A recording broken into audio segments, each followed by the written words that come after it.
ఢిల్లీ పీఠ నుంచి ఆమ్ ఆద్మీ పార్టీని ఓటర్లు గద్దెదించడంతో ఆ పార్టీ భవిష్యత్తు ప్రశ్నార్థకంగా మారింది. ప్రస్తుతం పంజాబ్ లో మాత్రమే ఉనికిని కొనసాగిస్తున్న ఆమ్ ఆద్మీకి అక్కడ కూడా ఎసరు తగలనుందా? ఆ పార్టీ నేషనల్ రిస్క్ లో ఉందా? కేజ్రీవాల్ ఫ్యూచర్ ఏంటి?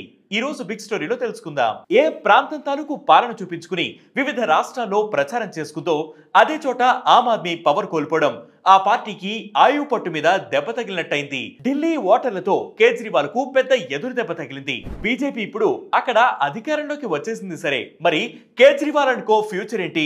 ఇదే ప్రస్తుతం హాట్ టాపిక్ గా మారింది. నేను సామాన్యుడిని, ఇది సామాన్యుడి పార్టీ అని కేజ్రీవాల్ ప్రయోగించే ప్రచారాస్త్రం ఈసారి ఢిల్లీ ఎన్నికల్లో పనిచేయలేదు.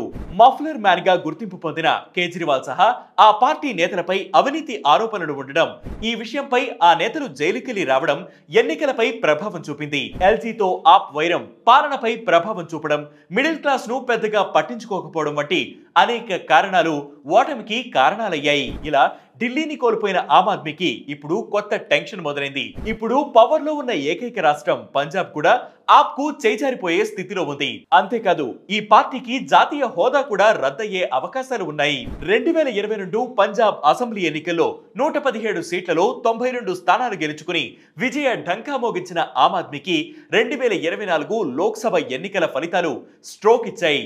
13 పార్లమెంట్ స్థానాల్లో కేవలం 3 మాత్రమే గెలుచుకుంది. దీంతో ఆ పార్టీపై పంజాబ్ లోనూ వ్యతిరేకత మొదలైందనే హింట్ వచ్చింది. ఇక ఆ ఓటర్లను కాంగ్రెస్ క్యాష్ చేసుకుని 7 స్థానాల్లో గెలుపొందింది.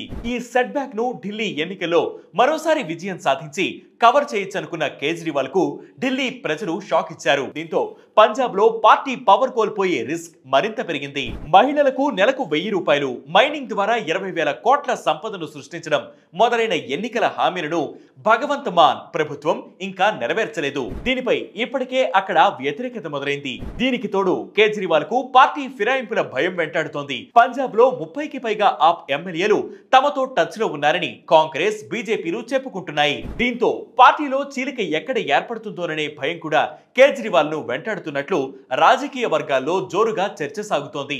గుజరాత్, గోవాలోనూ పార్టీని విస్తరించే ప్లాన్స్ లో ఆమ్ ఆద్మీకి పంజాబ్ ఎన్నికలు కీలకం కానుంది. అందుకే ఇప్పుడు కేజ్రీవాల్ ఢిల్లీలో పార్టీని మళ్లీ గాడిలో పెట్టడంతో పాటు పంజాబ్ లో ఆప్ ను బలోపేతం చేసి 2027 ఎన్నికలకు సిద్ధం చేయడంపై దృష్టి సారించారు.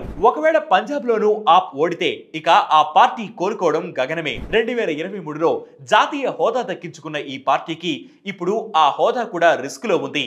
4 లేదా అంతకంటే ఎక్కువ రాష్ట్రాల్లో పోటీ చేసినా సరే టోటల్ వ్యాలిడ్ ఓట్స్ ఓ పార్టీ 6% దాటితే ఆ పార్టీకి జాతీయ హోదా దక్కుతుంది. కనీసం 4 రాష్ట్రాల్లో ఆ పార్టీకి గుర్తింపు ఉండాలి. ఒకవేళ ఆ నెంబర్ సాధించలేకపోతే ఆ పార్టీ జాతీయ హోదాను రద్దు చేయాల్సి ఉంటుంది.